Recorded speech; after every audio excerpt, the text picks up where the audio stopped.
Quisiera empezar esta conversación con usted, conociendo su punto de vista sobre lo que está sucediendo con el expresidente Rafael Correa. Incumplió la disposición de la jueza de presentarse ante la Corte Nacional de Justicia el día de ayer.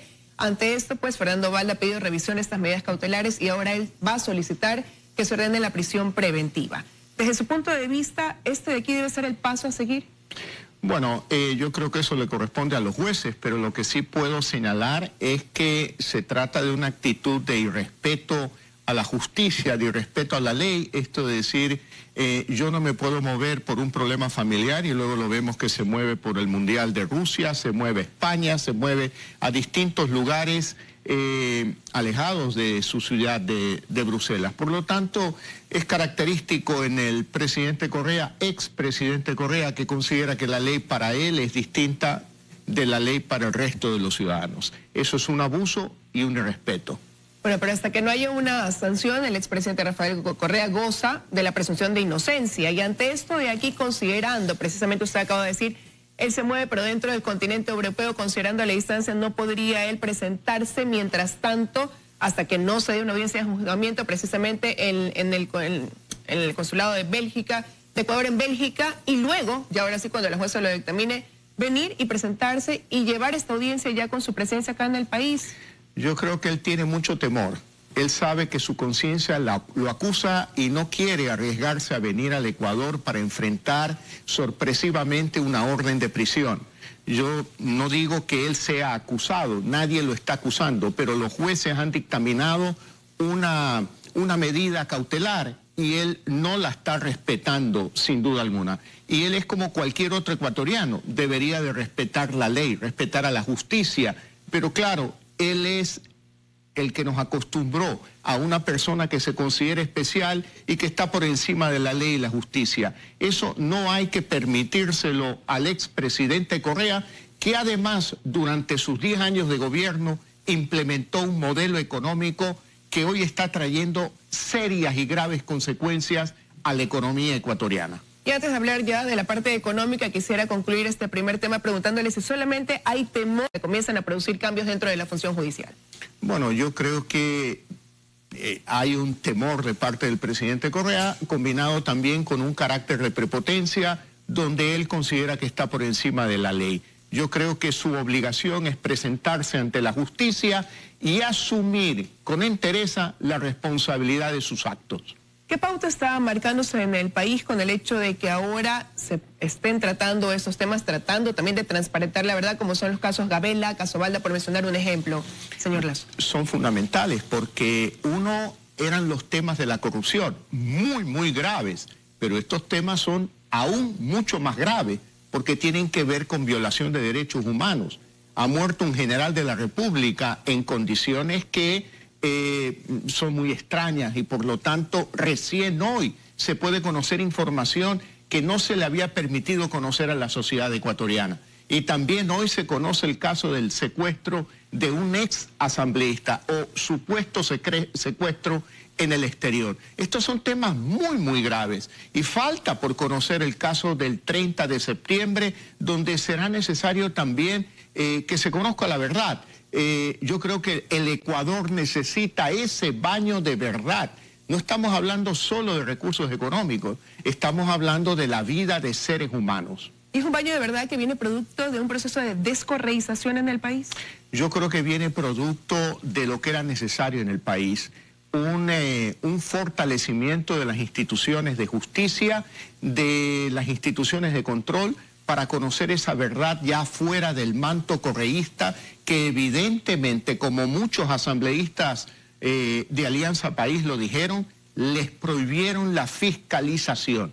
Y no puede haber una vida democrática sin la posibilidad de fiscalizar las actividades de un gobierno. Y esos extremos lo llevaron a estas violaciones, supuestas violaciones de derechos humanos, que son temas absolutamente graves en una sociedad. Pero ahora todo esto que se va haciendo, estos cambios que se van dando dentro de este gobierno, todos se los atribuye una persecución política y ahora incluso esa alusión a que todo esto es producto de la amargura que lleva por dentro el presidente Lenín Moreno debido a su discapacidad física. Así lo mencionó el expresidente Rafael Correa. Eso atribuye todos estos cambios que se están dando en el país y usted expresó su solidaridad a través de su cuenta de Twitter pese a estas discrepancias ideológicas que pueda tener. Sin duda alguna tengo diferencias políticas con el presidente Moreno, pero me parece una barbaridad, una cobardía recurrir a su condición física para atacarlo. Me parece que no tiene ninguna lógica ni ningún sentido. Y la expresión hoy, de alguna manera, resulta un poco coincidente que el presidente Correa hoy diga: me están persiguiendo, la justicia me persigue, cuando en el pasado él le reclamaba a aquellas personas que no enfrentaban a la justicia que nadie los estaba persiguiendo. Pero ahora, como se le ha virado la tortilla y como se conocen ya estos casos, como digo, de presunta violación de derechos humanos, está muy asustado y recurre a este tipo de acusaciones y, peor aún, a esta canallada contra el presidente Lenín Moreno. Pero ¿cómo entender que ahora ves a quien durante muchos años exaltó y durante a quien muchos años consideró precisamente esa figura idónea para sucederlo y mantener el correísmo en el país? Bueno, lo que creo yo es que le salió el tiro por la culata. No previó lo que sucedería y, claro, ahora la sociedad ecuatoriana le exige a este gobierno, que yo lo considero un gobierno de transición, de una etapa correísta a lo que a partir del 2021 podremos llamar una plena democracia en el Ecuador. En este proceso de transición, obviamente, la sociedad ecuatoriana exige verdad. Verdad en el manejo de los casos como el general Gabela, el presunto secuestro del asambleísta Balda, el del 30 de septiembre y otros casos más, como el manejo de la Senaín, por ejemplo, que fue utilizada para perseguir a los opositores políticos del gobierno y no precisamente para perseguir a los que representaban una verdadera amenaza para la estabilidad de la sociedad ecuatoriana. Ahora, ya hablando de materia económica, pues previo al veto a la ley de fomento productivo, continúan las voces que emanan recomendaciones, que sugieren inclusiones o cosas que deberían, dentro de lo que ya aprobó el legislativo, pues reformarse. Y sobre todo dentro de esta ley que conlleva a una reactivación económica, a levantar al aparato productivo, a lograr ese equilibrio fiscal. Usted ha dicho, señor Lazo, que más que una ley se requiere realmente de voluntad política para disminuir este gasto fiscal, que es una prioridad. ¿Hay esa voluntad política? ¿Usted siente que todavía estamos tibios en una decisión que conlleve a este objetivo?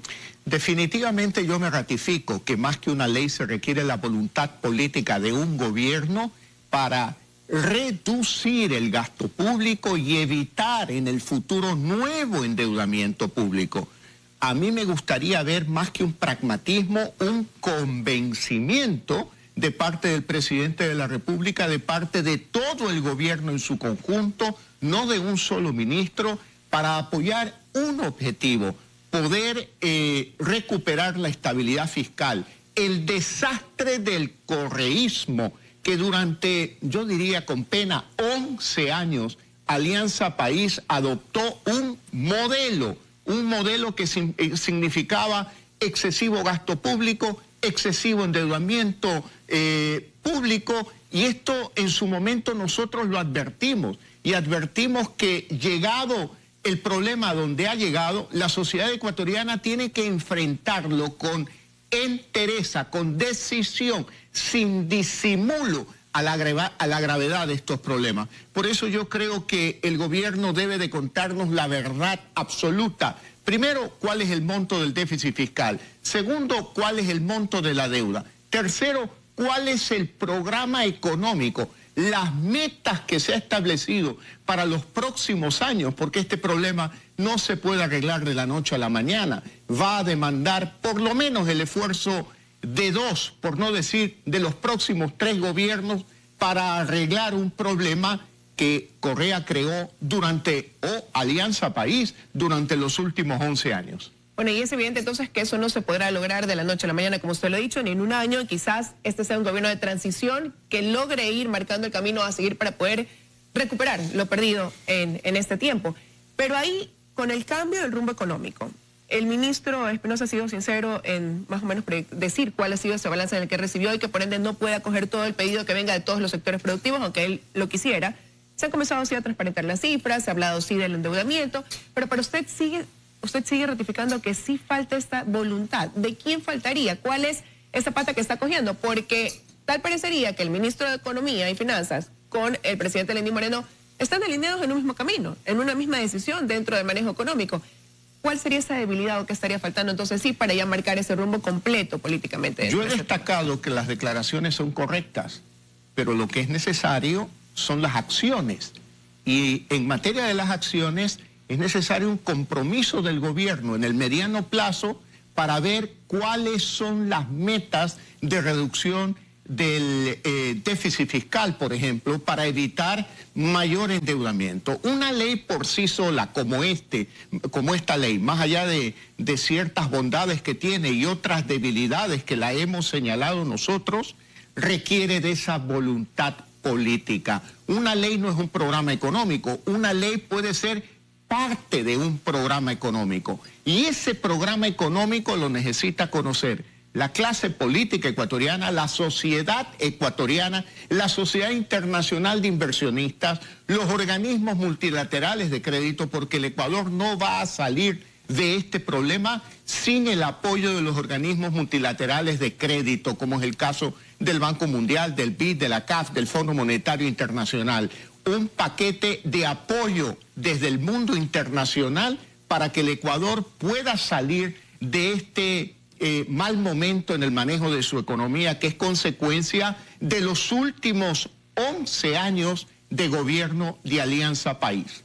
Bueno, precisamente, aunque no se lo ha admitido así, ha habido un acercamiento con el Fondo Monetario Internacional, acaba de estar una misión acá en nuestro país.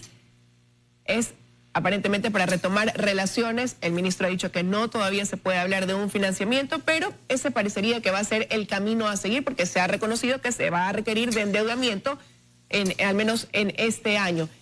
Ninguna ley es perfecta y va a satisfacer a todos realmente, pero ¿qué debería tener esta ley o qué le faltaría para que así ustedes quizás, y el bloque, por ejemplo, creo que se opuso mucho a esta ley, sobre todo por el hecho de no fijar un endeudamiento, de dejar la puerta abierta en este sentido? ¿Qué faltaría para que sea una ley casi perfecta? Yo quiero dejar claro, Liz, la ley, resumiéndola, simplificando, tenía 3 aspectos. El primer aspecto relativo a estímulos fiscales para el sector productivo, con el cual nosotros, más allá de no estar de acuerdo con ciertos detalles, íbamos a votar a favor de ese capítulo de la ley.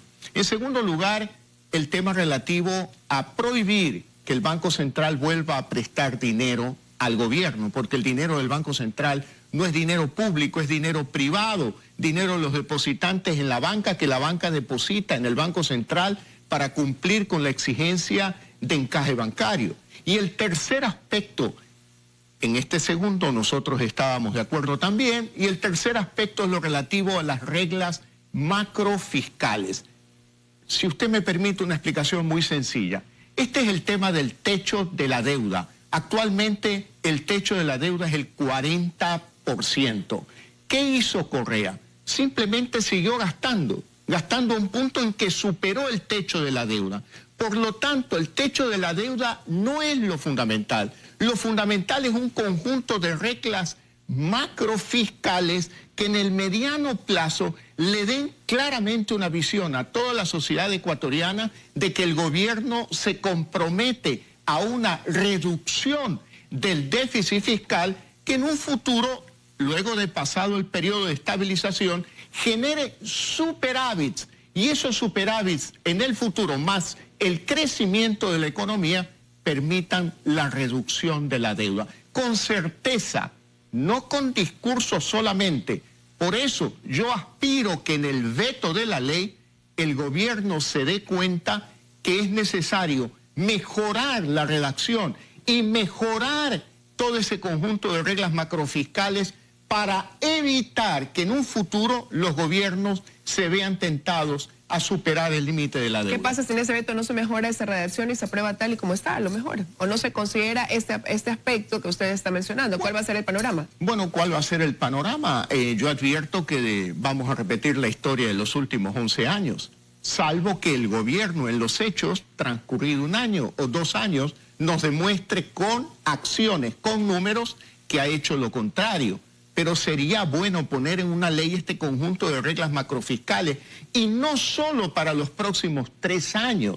Tiene que ser un conjunto de reglas macrofiscales con una ley que sea permanente en el tiempo, para evitar no solo que sino un futuro gobierno, y los futuros gobiernos tengan la tentación de gastar lo que les da su regalada gana. Yo creo que aquí hay un compromiso de creo con el futuro, con los niños, con los jóvenes.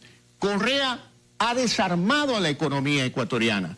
Y claro, es esta generación, la suya, la mía, la de los ecuatorianos que hoy estamos en la actividad productiva, quienes tenemos que asumir la responsabilidad de los líos de Correa, corregir las distorsiones de la economía y evitar que nuestros hijos y nuestros nietos paguen en el futuro la factura de la irresponsabilidad cometida por Correa, pero en nuestra generación.